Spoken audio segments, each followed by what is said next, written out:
అందరికీ ఓం నమ శివాయ. భార్య అయితే భర్తకు తెలియకుండా అయితే వ్యభిచారం అయితే చేసేది. కొన్ని రోజులకైతే భర్తకైతే రెడ్ హ్యాండ్గా దొరికిపోయింది. అసలు ఎలా దొరికిందంటే, ఈ భర్త వాళ్ళ ఫ్రెండ్ అయితే ఉన్నాడు. అయితే ఆయన అయితే ఇట్లా తెలిసిన ఆయనతోటి ఇట్లా నాకు ఒక అమ్మాయి కావాలి అని అంటే, ఆయన అయితే ఫోన్ నెంబర్ ఇస్తాడు. ఆ నెంబర్ ఇస్తే ఫోన్ చేస్తే ఆమె అయితే వస్తుంది. చూడగానే షాక్ అన్నమాట. ఎందుకంటే వాళ్ళ ఫ్రెండ్ వాళ్ళ భార్య కాబట్టి ఈమె.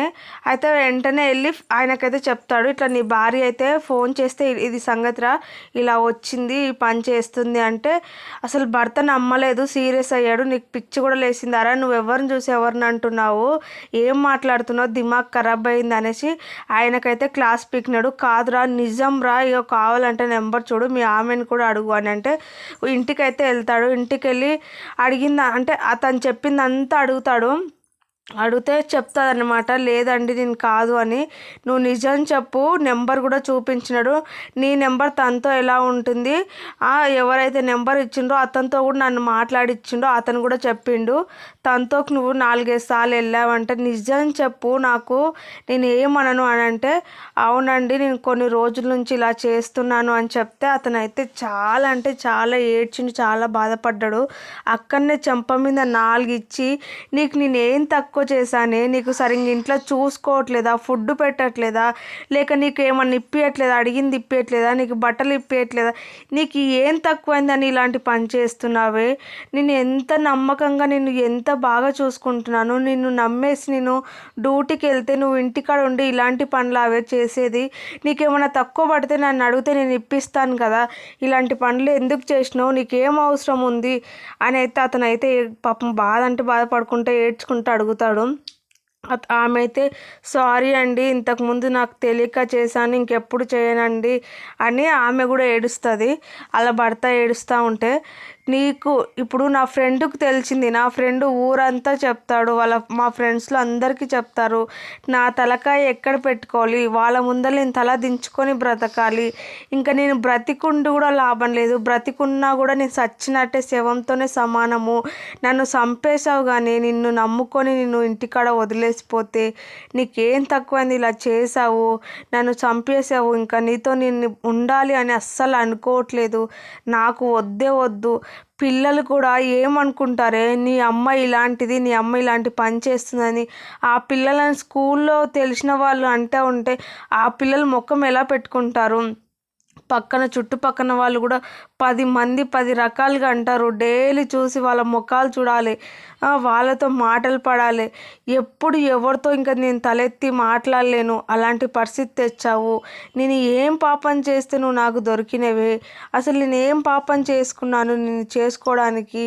నేను ఎంత బాగా చూసుకున్నాను ఏ లోటు లేకుండా, కానీ నువ్వు ఇలాంటి పని చేసావు, నాకు అనవసరంగా దొరికావు నువ్వు అనేసి పాపం చాలా అంటే చాలా ఏడ్చిండు, అన్నాడు, తిట్టిండు, ఇంకా కొట్టేసి ఆమెనైతే ఇంట్లో నుంచి నువ్వు వెళ్ళిపో, నాకు వద్దంటే వద్దు, నేను బ్రతకలేను, నువ్వు ఇప్పుడు వేరే వానితో అలా చేసావంటేనే నాకు తలుచుకుంటేనే నా పై అంతా ఎలానో అనిపిస్తుంది, ఇంకా నేను చచ్చినట్టే లెక్క, ఇంకా నీతో నేను సంవత్సరం చేయాలంటే అసలు నా వల్ల కాని పని, చావనైనా చేస్తాను కానీ నీతో సంవత్సరం నేను చెయ్యలేను, దయచేసి వెళ్ళిపో, నేను ఇంకా ఇంతకు మించి వేరే ఏం చెప్పదలుచుకోవట్లేదు అని చెప్తాడు.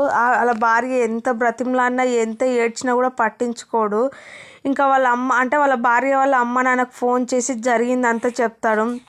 నీ కూతురికి నేను ఎలాంటి లోటు చేయలేదు, ఏది తక్కువ చేయలేదు, అన్నిటికన్నీ చూశాను, అంత బాగా చూశాను, ఏం రోజు నేను కొట్టిన పాపన పోలేదు, నా పిల్లలు నేను తను హ్యాపీగా ఉన్నాం, కానీ మాకు తెలియకుండా ఇలాంటి పని చేస్తుంది, అసలు ఎందుకు చేసిందో కూడా తెలీదు, ఏమైనా డబ్బులు నేను ఇవ్వలేదు అంటే దానికి చేసిందేమో అనుకోవచ్చు, కానీ నేను అన్నిటికన్నీ చూసుకోగా ఈ ఒళ్ళు కొవ్వెక్కి చేసిన పని, ఇప్పుడు నా ఫ్రెండ్ దగ్గరికే వెళ్ళాలి అంటే నా ఫ్రెండ్ దగ్గరికి వెళ్ళడానికి సిద్ధమై వెళ్ళింది, అలాంటి ఆమె దగ్గర నేను కాపురం చేయలేను, జీవితాంతం ఇంకా నాకు తెలిసి ఆమె ముఖం చూస్తే నేను బ్రతకాలంటే వేస్ట్, నేను చచ్చిన శవంతో సమానం, ప్రతి ఒక్కరు నన్నే అంటారు, ఇతని భార్య ఇలాంటిదిరా, ఇలాంటి పని చేస్తుంది, అరే నీ భార్య ఇంత ఇస్తాను వస్తుందని నన్నే డైరెక్ట్గా అడుగుతారు, ఇంకా దయచేసి ఇంకా నాకైతే ఈ మొద్దు, నేను ఈమె దగ్గర మాట్లాడాలి అనుకోవట్లేదు, తిట్టాలి అనుకోవట్లేదు, కొట్టాలి అనుకోవట్లేదు.